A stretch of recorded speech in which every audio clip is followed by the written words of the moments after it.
Bien, hola a todos, ¿qué tal? ¿Cómo están? Mucho gusto. Mi nombre es Álvaro Casavilca Carlos. Yo soy bachiller en Ciencia de la bueno, en Bibliotecología y Ciencia de la Información por la Universidad Nacional Mayor de San Marcos. Actualmente me desempeño como miembro de bueno, como miembro asistente de la Comisión de Ciencia, Innovación y Tecnología del Congreso de la República del Perú. Y bien, para mí es un honor poder participar en el noveno Seminario Hispano-Brasileño de Investigación en Información, Documentación y Sociedad 2020, por lo cual estoy agradecido de recibirme, de poder participar en él. Y bien, el tema que voy a exponer el día de hoy va a ser meramente sobre algo que nos ha repercutido, bueno, algo que ha repercutido a lo largo de este año, ¿ok? Ha sido meramente coyuntural debido a la situación que vivimos, la pandemia del COVID-19. Eso se titula La incertidumbre en la economía de la información, análisis de situaciones informacionales durante la pandemia del COVID-19. Bien, esta presentación, digamos, parte de este triángulo, ¿no? Esta jerarquía que se tiene al respecto de la economía de la información, puesto que en cierta manera, ¿no? En cierta manera se tiene esto de aquí, ¿no? Por ejemplo, la data, la información, el conocimiento, la sabiduría, por último, todo este, todo este conglomerado, ¿ok? Toda esta jerarquización se debe a meramente una construcción, una concepción constructivista de las ciencias de la información. Eh, en ese sentido, la economía de la información también está regida a ciertos factores, ¿no? A ciertos factores que, bueno, meramente la constituyen como una verdadera economía. Ya sea a tratar la información como un bien, el valor de la información, bueno, el valor incluso monetario de la información, la cantidad óptima de información que se necesita, digamos, para tomar decisiones y la producción de información. Todos estos factores constituyen a la toma de decisiones, ya sea a nivel personal, social, como también económico. El punto aquí es que, ¿qué pasa si uno de esos factores, por decirlo así, terminan de estancarse, ¿no? No tienen una correlación con respecto a la realidad que se vive? ¿Qué pasa en ese sentido? Bueno, conlleva a un punto de indeterminación, es decir, no se tiene una verdad absoluta, por lo cual la toma de decisiones se vuelve difícil de hacer, por decirlo así, por no decir imposible en algunos casos. Hay veces en que, digamos, la misma ciencia avanza a tal punto que es muy difícil determinar qué es lo que puede pasar más adelante. En este caso, bueno, hablando de indeterminación, es un pequeño concepto, es el momento en el que los estímulos del entorno no dan una respuesta ni un aliciente para tomar una decisión. En ese sentido, bueno, estos autores eh, dan por decirlo así, dos vertientes, a lo cual vendría a ser a la indeterminación. Una de ellas es la probabilidad, que meramente es constatada por información meramente científica, por información basada en experiencia, por lo que es, digamos, se puede tener una metodología para poder recurrir a ella, ¿no? Y por otro lado, tenemos a la incertidumbre, que está basada meramente en el grado de creencia de la persona. Es decir, al no tener, digamos, al tener una experiencia nueva, no se tiene una noción de qué es lo que puede pasar más adelante. Por ejemplo, pasó con el tema de la pandemia. Muchas de las personas digamos, nadie ha vivido una pandemia en sí, es una pandemia así de ingente, por lo menos, no estuvo dispuesta a compartir sus conocimientos. Se basaron meramente en la ciencia, pero no tenían en consideración de que también la ciencia cambia a manera rauda y veloz.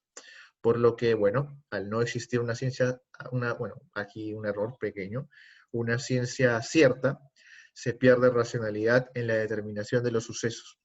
Y bueno, cuando hay un indicio de incertidumbre, existe también el problema de que no se puedan tomar las decisiones como debe hacer, porque como bien lo pudimos ver aquí, digamos, al haber algún fallo en esta jerarquía, ya sea por la data, la información o el conocimiento, no se pueda tomar las decisiones como debe ser, por lo que es muy difícil, digamos, orientarse hacia una vertiente, ¿no? Hacia una decisión al respecto. Y eso se ve mucho en las políticas que se dan actualmente.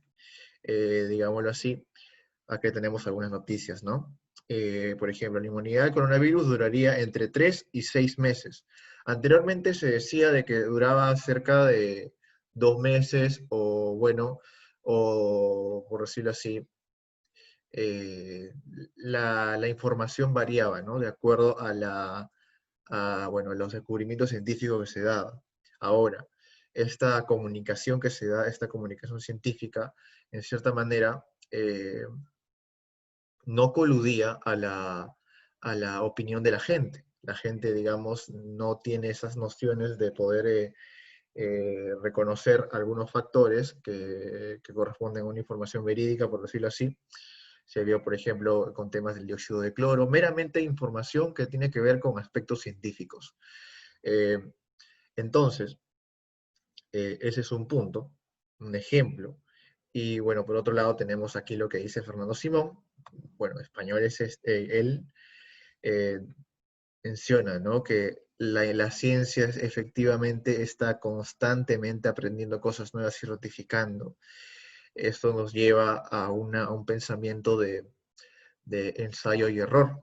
El ensayo y error que, digamos, se manifiesta a través de políticas que en cierta manera buscan eh, dar una solución momentánea a los sucesos de la pandemia, ante un virus que digamos, no se ha terminado de estudiar, no se tiene, digamos, una perspectiva, y lo cual conlleva a que la población tenga una gran incertidumbre al respecto.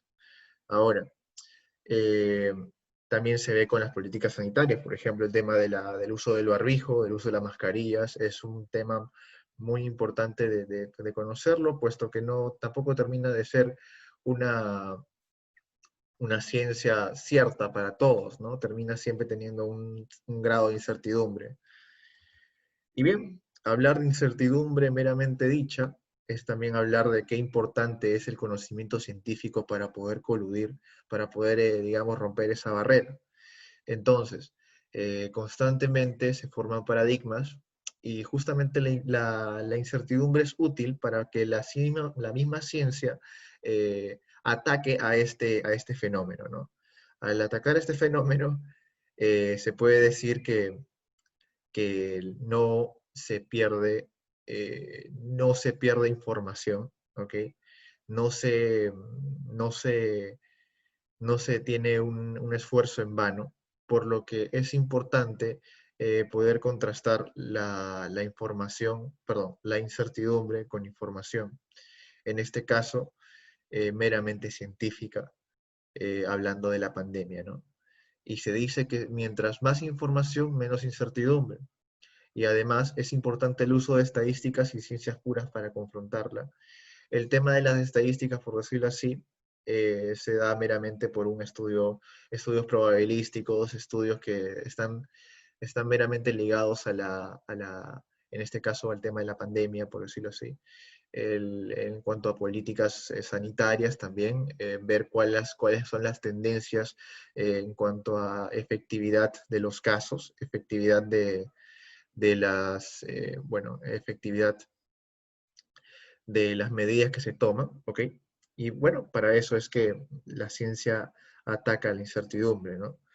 Pero, ¿qué es lo que se espera hacer hacia la población, hacia las personas que, digámoslo así, no tienen ese conocimiento científico, no solamente se basan en lo que dicen los medios para poder contrastar eh,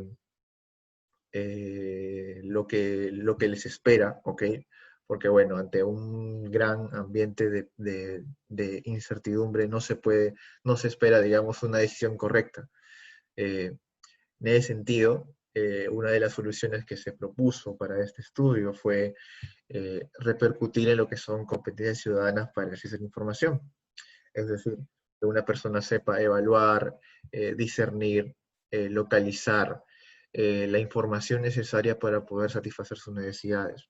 Es importante que la persona sepa reconocer qué es lo que necesita, a qué esta información, a qué ataca directamente y poder contrastarla con fuentes confiables. Estos principios, digamos, están basados en la alfabetización informacional. Es importante tener, digamos, una educación cívica, eh, reconocer, digamos, la importancia de la información para poder contrastar este nuevo escenario de incertidumbre. Bien, eso es, digamos, una vista previa de lo que vendría a ser mi trabajo de investigación, para lo que, bueno, estamos trabajando. De mi parte le doy muchas gracias. Mi nombre es Álvaro Casavilca, ya saben, me pueden encontrar en Twitter como alvaroids96. Y bien, yo les mando un saludo desde Perú y que estén todos muy bien. Les mando un abrazo. Cuídense mucho.